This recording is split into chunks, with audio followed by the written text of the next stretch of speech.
Singapore training centre madam. আমার June মাসের পরীক্ষার্থী 3 জন, 1 2 3 জন। এই 3 জন পরীক্ষা দেবে যা সিঙ্গাপুরে যায়নি, অর্থাৎ এখানে 6-7 মাস বা 8 মাস ট্রেনিং করে পরীক্ষা দিয়ে মাননীত হয়েছে, তাই তো? এখন বর্তমান সিঙ্গাপুরে কিন্তু সিঙ্গাপুর ট্রেনিং সেন্টারে ট্রেনিং করা যুদ্ধের মতো। অনেক সময় 2 মাস 3 মাস ট্রেনিং করে চলে গেছে সিঙ্গাপুর, কিন্তু এর ভিতরে আবার কিন্তু আছে। যখন 2 মাস 3 মাস ট্রেনিং করে সিঙ্গাপুরে গেছে তখন সর্বোচ্চ পাশের ফলাফল ছিল 60%, 65%। আর বর্তমান পাশের হার কি 100% বলা যায় না? যে পার্সেন্ট ফেল করে এটা ফেল ধরা যায় না, এবং ফেল করে এটা ফেল কাজের জন্য ফেল হয় না, অ্যাবসেন্ট করে। কথা বোঝা গেছে? আমরা আমল কিন্তু ট্রেনিং করছি, তখন আমাদের সময় সর্বোচ্চ 60 থেকে 65%, যে সেন্টারে 65% ফলাফল দিত বলতো বেস্ট, অর্থাৎ 2007 সাল 8 সালের কথা বলতেছে, তখন সেন্টারে এরকম ফলাফল হতো। কিন্তু বর্তমানে যে করোনার পরে যে ফলাফলটা আসে এটা হলো টপ ফলাফল। এখন কথা আছে কি, তোমরা তো যাবা সিঙ্গাপুর, বয়স কোনোটারই মনে হয় 25 আপ হয়নি। কথা আছে কি, সিঙ্গাপুর কিন্তু আমরা যাবো টাকা কামাতে। এখন এই টাকা কামায় যদি সিঙ্গাপুর ঘুরে আসি তাহলে কি হবে অবস্থা? হ্যাঁ, বেঁচে থাকা না থাকা একই কথা। কারণ টাকা ছাড়া কিন্তু মানুষ কি অচল, শূন্যতার মতো। এখন সিঙ্গাপুরে টাকা কামানোর যতটা কঠিন, সেই টাকা ধরে রাখা তার থেকে বড় কঠিন।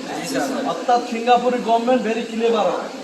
এটা হচ্ছে কি, যে সিঙ্গাপুর গভর্নমেন্ট টাকা আয় করা লাইন করেছে, তার থেকে ডবল করেছে টাকা ব্যয় করা যায়। এখন এই যে তোমাদের যে বয়সটা, এই বয়সে সিঙ্গাপুরে যায় টাকা ধরে রাখা অনেক ডিফিকাল্ট। এটা হলো কি, সিঙ্গাপুরি আমার কথা শুনতে হয়তো অনেকে খারাপ মন্তব্য করতে পারে, আসলে বাস্তবতা এটাই সত্য। সেটা হলো সিঙ্গাপুরি মদ খাওয়ার জায়গা আছে, নিয়ে ঘোরার জায়গা আছে, জো খেলার জায়গা আছে, যে 3টে থাকলে মানুষের ধ্বংস হতে সময় লাগে না। এই 3টে সিঙ্গাপুরি আছে, আরও কিছু আছে সেগুলোর কথা বললাম না, যেগুলো মানুষের প্রধান যেগুলো সমস্যার কথা বলে। এখন সিঙ্গাপুরে আমরা যাবো টাকা কামাতে, আমাদের উদ্দেশ্য হবে শুধু টাকা কামাবো, আমরা অন্যদিকে নজর দেবো না। বাপ মা এত খরচ করে পাঠাচ্ছে দেশে, বাপ মা নাই খাতে দিলাম, নিজের সংসারের জন্য, নিজের লাইফের জন্য এগুলো থাকতে হবে। একটা কথা মনে রাখতে হবে, আমি যদি নুনা পানি আমার শরীর থেকে না বেরোয় তাহলে আমার ভাগ্য বদলাবে না। আমরা তো ইঞ্জিনিয়ার না, জজ ব্যারিস্টার না, আছে জজ ব্যারিস্টার, আমরা যাচ্ছি কি কামলা হতে। কামলা, আমি রংপুরি ভাষায় বললাম কামলা। আমরা কাজ করতে যাচ্ছি ওখানে। হ্যাঁ, মনে রাখতে হবে, বসে যেই কাজ দিক সেই কাজে আমি হাসি মুখি করে নেবো। আমরা ওখানে ফুটনি দেখাতে যাচ্ছি না। আমি কিন্তু বাংলা ভাষায়, আমার কথা হয়তো আপনারা মিষ্টি পাবেন না, কিন্তু কথা কিন্তু এটাই সত্যি। ওখানে যায় আপনারা যাবেন যে উদ্দেশ্য, সেই উদ্দেশ্য হলো কি টাকা, শুধু টাকা। হ্যাঁ, টাকা আয় করবেন, বাড়ি বা আগে ফ্যামিলি হোক আর নিজের হোক। আর একটা বিষয় বলি, সব টাকা ফ্যামিলি দেওয়া যাবে না, কিছু কিছু টাকা নিজের জন্য রেখে দিতে হবে। তাহলে আমি 80,000 টাকা কামালাম, অন্তত 10,000 টাকা নিজের কাছে রাখলাম, হ্যাঁ, কিছু টাকা ফ্যামিলিরে দিলাম নিজের জন্য। সিঙ্গাপুরে আমি অনেক দেখছি 1 লাখ 1.5 লাখ 2 লাখ টাকা করে আয় করে দেশে এসে ছুটি থেকে কামাই করে আবার দেশে যাবে, দেশে থেকে আবার সিঙ্গাপুরে যাবে, কিন্তু যাওয়ার যে টিকিট মানি এই টাকা থাকে না, বন্ধুর কাছে, অমুকের কাছে, তমুকের কাছে হাত পাতে। বিদেশওয়ালারা শুধু হলো বিপাকে পড়ে কিসের জন্য? ফুটনের জন্য। যখন টাকা থাকে তখন উড়োধরা চলে, যখন টাকা থাকে না তখন ওই যে ঝিম মেরে পড়ে থাকে। এখন এই যে ঝিম মেরে পড়ে না যদি না থাকে তাহলে কি নিয়মের ভিতরে থাকতে হবে। এখন অনেক কথাই তো বললাম, এখন আমাদের সেন্টারের বিষয়। আমাদের সেন্টার নিয়ে কি কোনো অভিযোগ আছে? এখন যারা নতুন আসবে বা ভর্তি হবে তাদের জন্য কি এই সেন্টার ভালো হবে? হ্যাঁ, আমি কিন্তু ফেস টু ফেস কথা বলতেছি, কোনো লুকোচুরি না। এখন মূলত কথা হলো কি, সুবিধা অসুবিধা মিলেই সব কিছু। এখন 100% যে আমার সেন্টার ভালো হবে ব্যাপারটা এমন না, এর ভিতরে দেখতে হবে পার্সেন্টেজ। এই সেন্টার সব দিকেই ভালো হবে আবার সব দিকেই খারাপ হবে এমন না, এখানে ভালো সংখ্যা বেশি কিনা, এটা দিকে ভালো সাইডটা বেশি কিনা, সব দিকে বিবেচনা করে আসতে হবে। এখন কথা আছে কি, আমার এখানে 3 জন ব্যক্তি আছে, একটা ব্যক্তি অনেক পুরনো।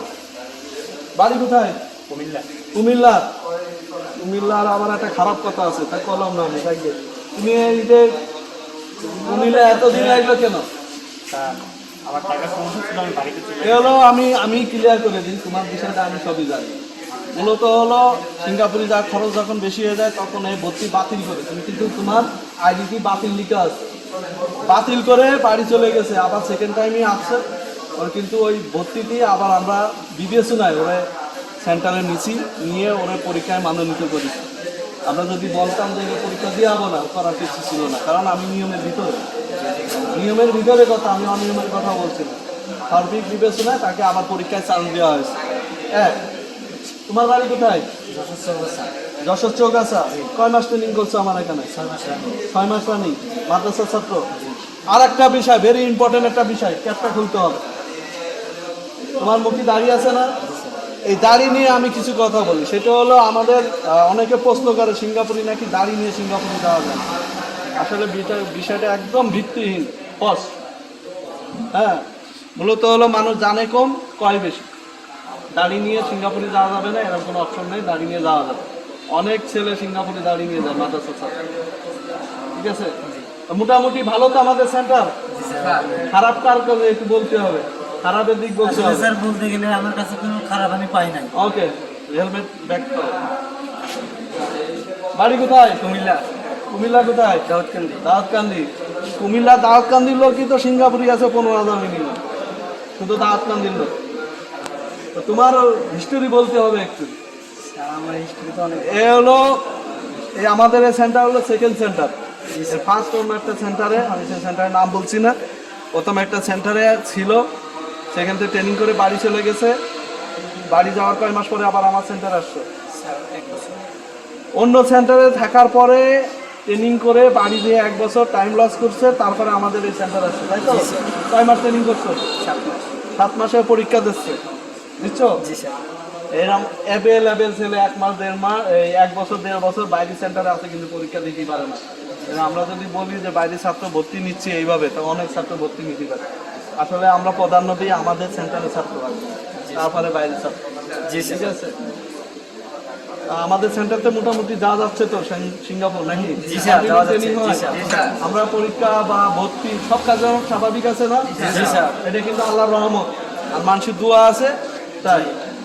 পতাকা ঠিক আছে, এখন আমাদের যে কমেন্টমেন্ট, এটা কি ঠিক আছে? জি স্যার। ঠিক আছে, সবাইকে ধন্যবাদ। আর তোমাদের জন্য থাকলে শুভকামনা, এবং এরপরে যা ব্যাচ আছে এইভাবে ধারাবাহিকতা ভাবে আল্লাহ যেন সবাইকে সিঙ্গাপুর যাওয়ার তৌফিক দেয়। আর একটা বিষয় আমি বলি, সততার সাথে কাজ করবা, যে জায়গায় থাকো, কোনো সময় অসততা মিথ্যার আশ্রয় নিবা না। সত্যের পক্ষে সবসময়, মিথ্যার পক্ষে কোনো জয় নেই। তো সবাইকে ধন্যবাদ, ভালো থাকবে, আল্লাহ হাফেজ।